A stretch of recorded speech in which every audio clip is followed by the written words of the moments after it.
Okay, here we go. Day 2, week 1. We are in the Old Testament, in the very first book of the Bible. That's Genesis, and we're only going to cover the first 3 chapters today. And we know how this starts, right? In Genesis 1:1, in the beginning, it says. And then we learn quickly the order in which God created things. So we find out that in 6 days, God created all of these things: light, dark, day and night, sky and heaven, earth, seas, and plants, sun, moon, and stars, birds and fish, land animals, and humans. And on the 7th day, God rested. Then we find out that God creates man, Adam, from the dust. And I like what Angie Smith says about this. She says, we don't know a whole lot more about how that went down. But the bottom line is God created this man in God's own image.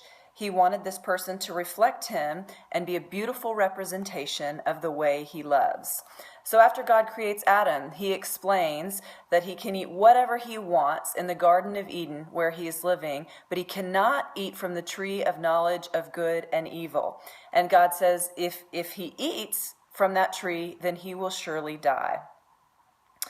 So then God creates Eve, and we find out that how he does that is he causes Adam to go to sleep, and he takes a rib from Adam, and from that rib he creates Eve. So when Adam awakes, we are now in Genesis 2, verse 27. Verse 23. The man said, "This is now bone of my bones and flesh of my flesh, and she shall be called woman, for she was taken out of man." So now we have Adam and Eve, and they're living in this beautiful paradise together. And we don't quite even make it to chapter 3 until we have the serpent that comes in.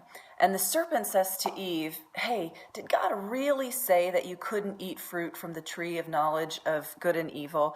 Because why would he say that? Why would you be unable? Because God probably knows then that you would know what he knows. And so he's really tempting Eve. And we know what happens. She falls into the temptation. She takes the fruit. And then Adam joins in the party and he takes the fruit too.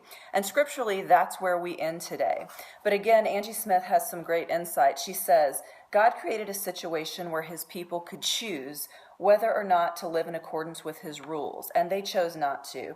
That decision shaped every person who would ever be born after them because their disobedience resulted in a separation from God.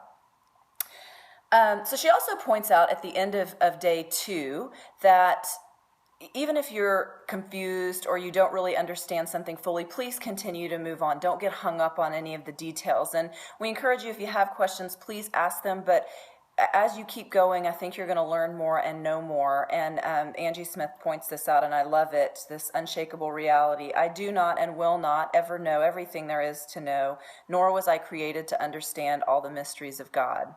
That's it for today. Hope to see you tomorrow.